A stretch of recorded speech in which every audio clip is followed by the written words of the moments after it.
I love what I do. I love safety.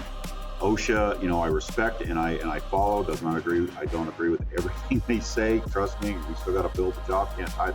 Can't tie the tire swing down. It won't where it doesn't swing. But they don't release they make their posts, but they don't release this stuff out there. So not everybody knows about silver. So we're running into big issues on that one. We still always will have asbestos, lead, CFCs, that kind of stuff. Carcinogens, I think is going to be another big one, especially with the California fires hitting as bad. That one I think you're going to see a new level of that dealing with. From humble beginnings, Insurance Claim HQ has grown to one of the largest property casualty firms in the country. We didn't do it alone, and you shouldn't either. Every week, we're talking to claims professionals and top experts from all over, all to help you grow your business and make you stronger. Let's level up together. I'm Galen Hare. Welcome to the Level Up Claims Podcast.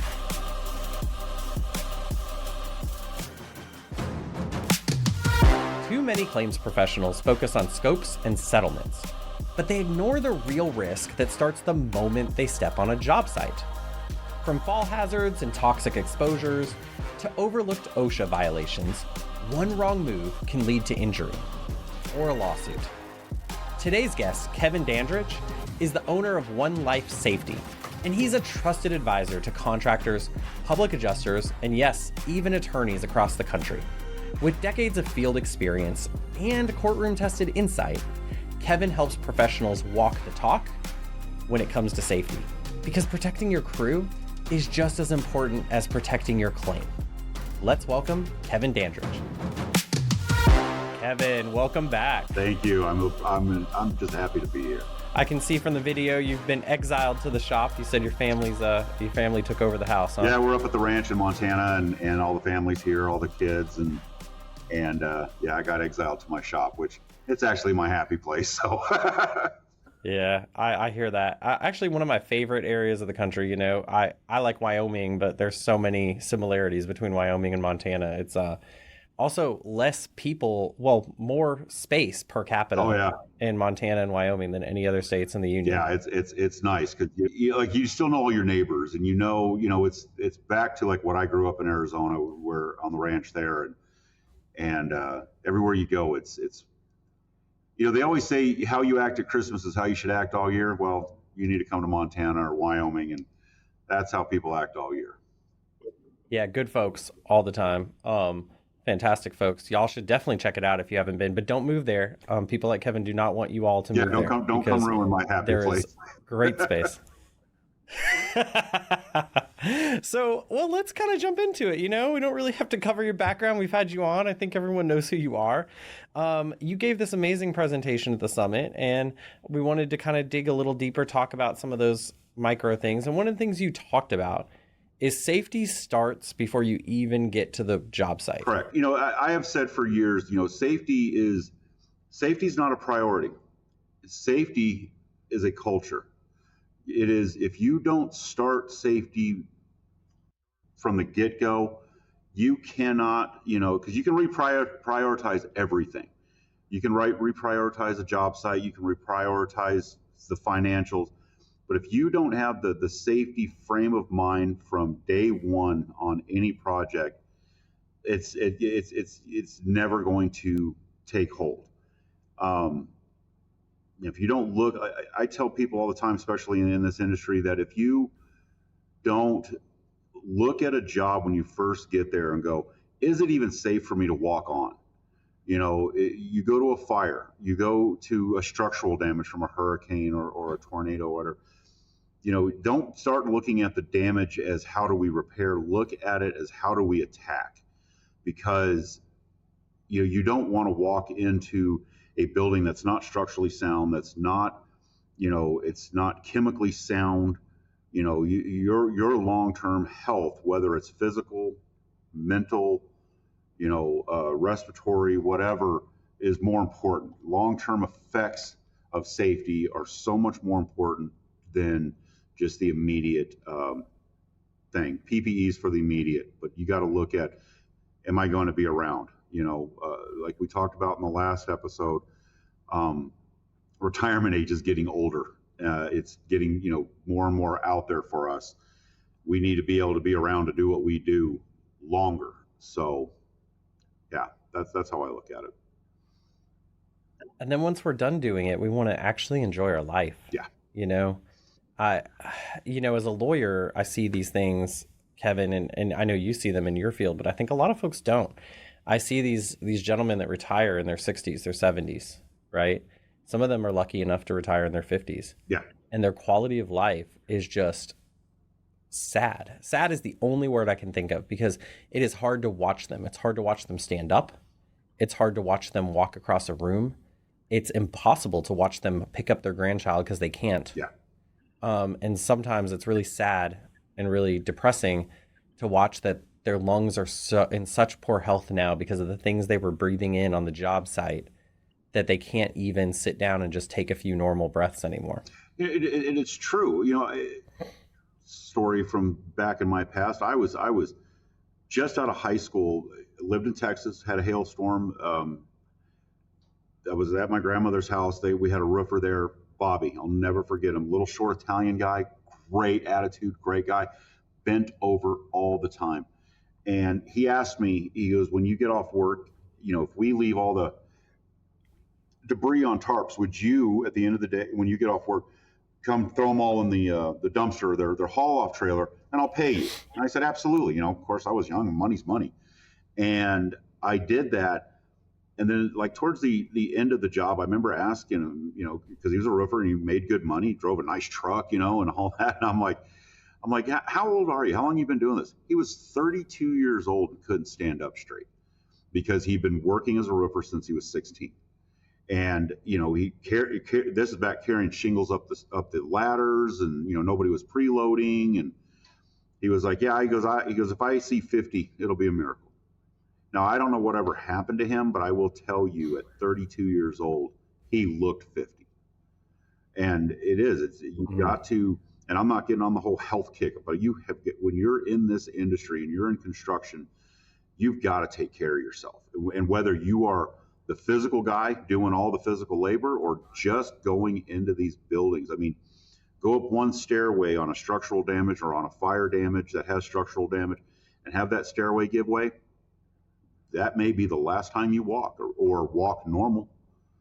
So it's the reality. Yeah. And it's so important. And yeah, I get it. Yeah. We're not here obviously today to lecture anyone about their personal health choices they make, but you're making choices for yourself and you're making choices for other people on a job site. In fact, I think we can talk about this. We'll keep all the names, protected, but I don't know. Did you see this video? I don't want to say it went viral, but it went industry viral. A well-known public adjuster posted a video of his team doing a large fire loss.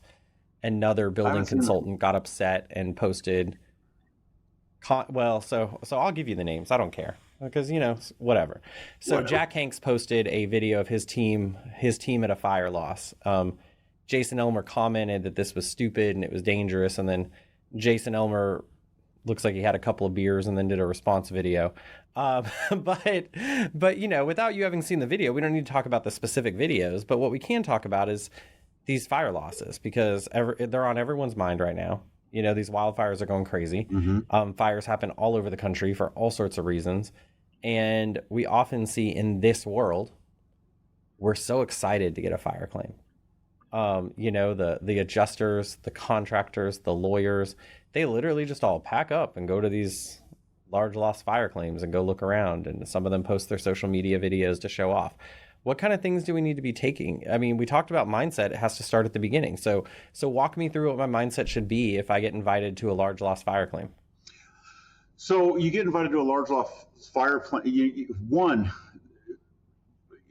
is PPE, but let's break that down.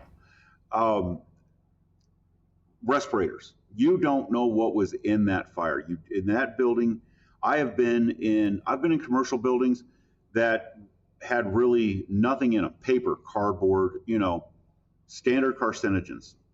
You want your mask. I've been in houses that were burned down meth houses and the chemicals that can be in there. And that's stuff that you're going to take home. So let's talk about that. Let's talk about, one, the respirators. Two, safety glasses. You don't know, you touch something that something's going to pop out of the wall. It could be a burned wire. It could be, anything that could smack you in the face. Hard hats, obviously, you don't know if something's going to fall, from touching things. You don't know what's above. Obviously, clothes, long pants. I see so many posts of public adjusters, of construction guys. They're in shorts. They're in tennis shoes. It's like, you don't know what's coming up through the shoes. Wear boots. Find a nice, good pair of boots. I'm a Red Wing guy. I'm not advertising. Find what is comfortable for you. That is a good construction boot.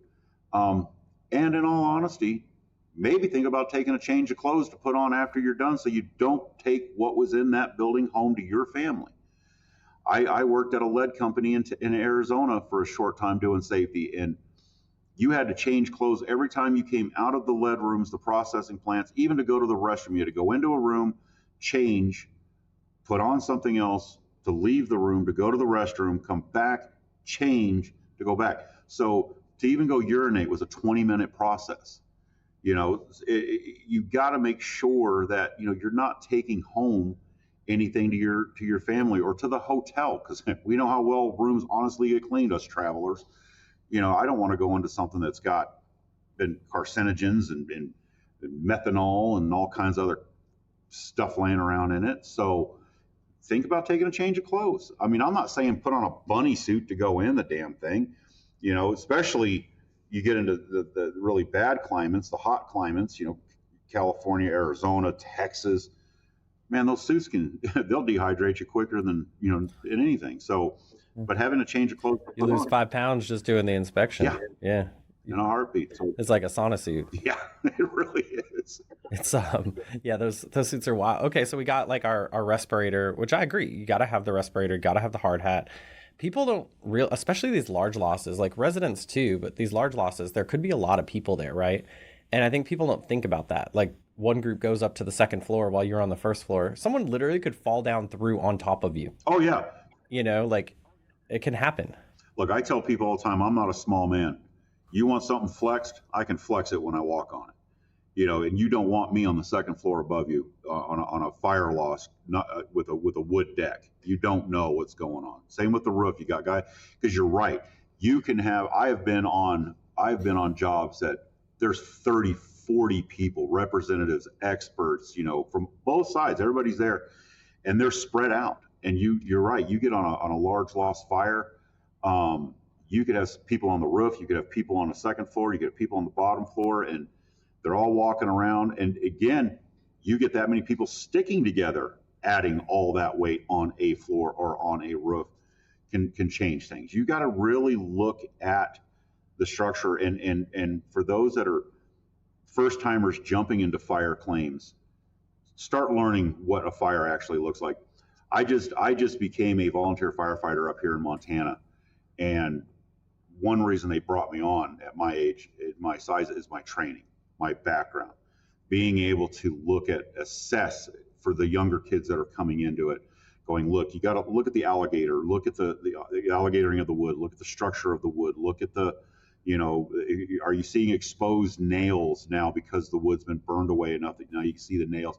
That's structural issues to help train up guys. But yeah, honestly, this is one of those things that you want to learn from the people that are out there that have been part of it, that know fires, because a fire loss is a different animal. It's not a wind loss. It's not a hail loss. It's not a flood. It's a completely different animal. Yeah, and I want to talk about that because I feel like what's happened with safety, not universally. There are some fantastic adjusters and fantastic, even some good carriers, I'll begrudgingly say it, and some fantastic, contractors that practice what they preach. But I do think one of the things that happened is safety became a buzzword that you could use to add line items to your scope. Yep. Which would get you more money. And then the contractor would say, great, now I've got more money to do this roof. I'm not going to do any of that. Right. That would be silly. I'm just going to do it. What's the danger of putting those safety items in your scopes, but not actually doing them? So, I won't say any names. I won't even say the location, but I did a job, large steeple church. Top of that steeple is probably 10 stories. Very, very hard to get to, on main road. You know, you're there. It's not like there was no parking lot access, no open grass area. It was downtown. And we put in a boom lift to do this steeple, you know, so you can articulate, access it, work it. A couple guys, you know, it's big. You can get 2, maybe 3 guys in that boom, depending on their size, to do the work. Put in the claim. It was in the 50s, you know, just to get that unit out to where this location was. And then they made the mistake by taking pictures. You know, I see this all the time, just not on this job, but on a lot of jobs where look what we're doing, click, click, click, the selfie world. And the insurances are watching. The insurance companies are watching. They found the pictures on the internet of them posting, because they posted on their company site. And they're like, I ended up doing a deposition, and they're like, well, where's the boom lift? I'm like, I don't know. I'm not running the safety on the job. I wrote the protocol. This is what was required to do this job. And they went back and asked for that money back, and got it settled. But it was going to suit, and they wanted to use me as the expert on the insurance side to show that it wasn't used. Of course, there was no PPE really being used in the photos. It was, you know, when I came into the summit, which, by the way, awesome. That was my first one. I can't wait to do it again. That was a great experience. But I named my thing Walk the Talk. You know, if you're going to walk, if you're going to sit and talk about it and add it to your claims and put it in there, you damn well better make sure it's getting used. You know, to me, it'd be like saying you need to use a certain shingle on a roof, and then you come back and put you need a 30-year and you put a 10-year on, or a 15-year on. They're watching, guys. You know, the insurance side, and they should. They're watching. They got to make sure that what you have fought months, years for, to get that claim settled at the right amount, to do it right, you've got to make sure it gets done that way. You know, now, if you're gonna talk, you got to walk that walk. You know, that's my thing. You've got to make sure those things are getting put in. You got to make sure safety's put in your claim, because it's not a cost of doing. Well, it is a cost of doing business. It's a very expensive cost of doing the business. But it's not a line item just to line your pocket. It is a reality that needs to be put in the claim. But you also got to make sure you're doing it. There's a lot of guys out there that work with subcontractors. They get their bids from some contractors. The client says, "Oh, you know this guy, you trust this guy?" Yes, I do. Okay, he's going to do the work for us. You better make sure he does it right. It doesn't end when the pen's stroked. It ends when the job's done. Yeah, that's the thing. It starts before the job and it ends really after the job. It ends once the last item of cleanup is safely disposed of. Exactly. You know, and everyone's off the job and the job's fully dedeployed, and you have completely surveyed the property to make sure you've not left a dangerous condition there. And you know, I hate using words like that, but I think greed is one of the factors, right? You get this great safety protocol. It adds $100,000 to your huge commercial claim. You're like, great, that's an extra $100,000 I can make. Like, shut up, dude. You're making profit on that. Just take your profit off of the safety. Like, go ahead and spend the money on the safety. Make sure your people are good. And like, yeah, okay, you didn't make an extra easy $100K on that job. You did make it an easy like 10 to 30, you know, but you didn't make an extra $100K. But you know what you did do? You made sure all your guys are safe. And like, I honestly think that will help you in the long run, is being known as the contractor that you don't have injuries on the site. Your people stay safe.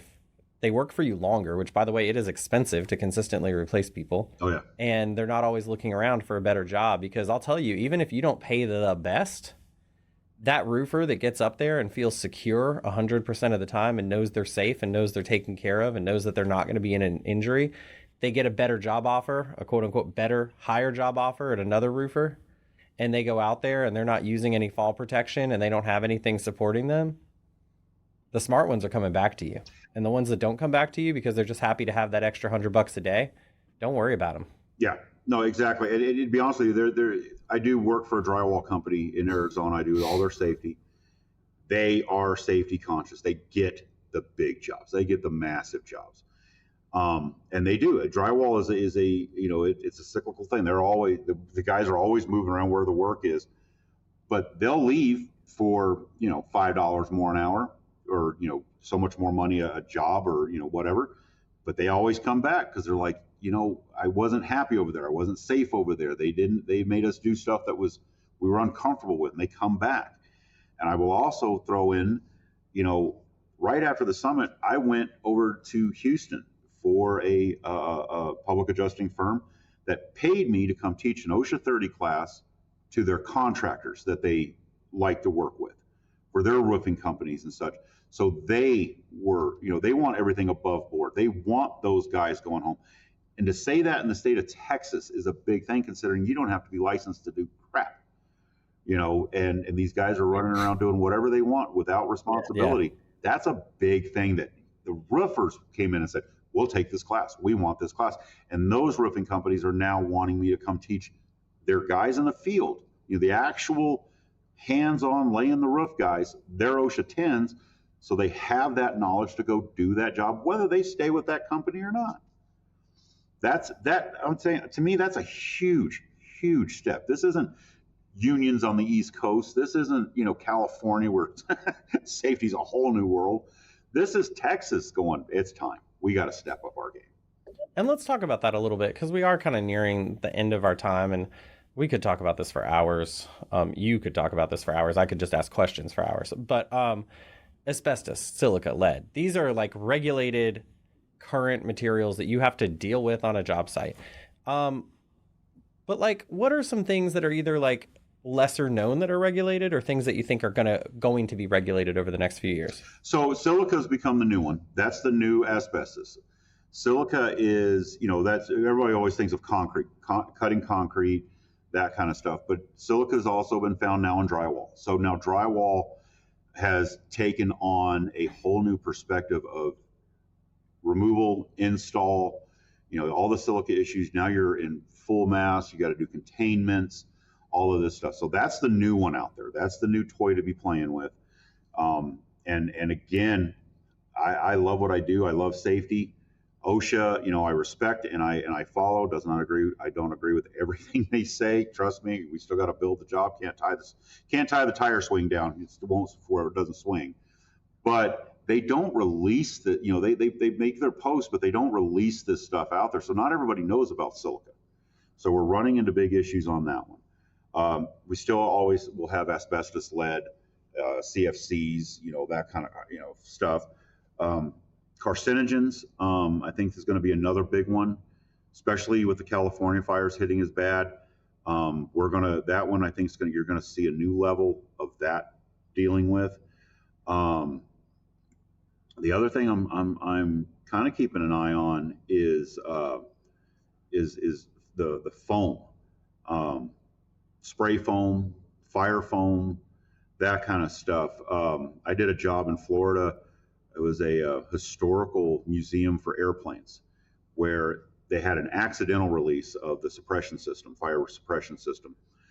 And I went out there and they had the new stuff there in the 55-gallon drums that they were getting ready to recharge the system. And I said, I was looking at it and reading on it and found out that foam is harmful to it's never shown up for people, but it's harmful to the environment. Like, we can't get it in the waterways. And being in Florida, everything's a waterway. So we were having to put containment in for the washouts and all this stuff. And come to find out, they threw foam parties. When they first set up these old hangars, they threw a foam party that everybody came and played in. And all of a sudden, 5-6 months ago, 8 months ago, are you a firefighter? Have you been in this foam? This can cause long-term health, da-da-da-da-da. I called that 6 years ago. I'm not patting myself on the back, but at one point, asbestos was the greatest thing on the face of the earth. And all of a sudden, everybody's like, whoa, whoa, whoa, whoa, whoa, that's bad stuff. Well, here we are with that foam. So I'm watching that and with people putting spray foam in their houses for insulation. I mean, we're getting ready to build our new house up here in Montana, and we're doing spray foam just for that insulation process, because because how cold it gets. But when that house catches fire, that's going to be a big issue. That's a huge issue. If it got blown down, people dealing with that cleanup. I mean, foam in its solid state is not bad, but like asbestos, when it becomes friable, you're breaking it up and get those little bitty fibers that gets in your system. So I can see that one coming up as a new one that's going to pop up someday here soon enough. So because it's becoming a lot more prevalent. Yeah, I couldn't agree more. I think foam is, we're doing so much spray foam insulation everywhere now, and it makes sense, right? Like, you're in Montana, it gets so cold. Oh yeah. You're not going to just go with like standard bat insulation. Like, this is so much easier. You can get the desired level of insulation you want. But you're right. Fire happens and that stuff's terrible. And then you got to take it all out and you got to abate it. But people don't realize because they just don't know. I think mainly it's don't know. I think some of the carriers don't care, but I think the contractors don't know. And they just want to go in and scrape all that off even after a fire. It's not that easy. So do your research, do your homework, and keep your people safe. Kevin, this has flown by because we are just about out of time. I appreciate you coming out. You're always so giving to everyone. And, guys, we'll put Kevin, One Life Safety's info in the show notes.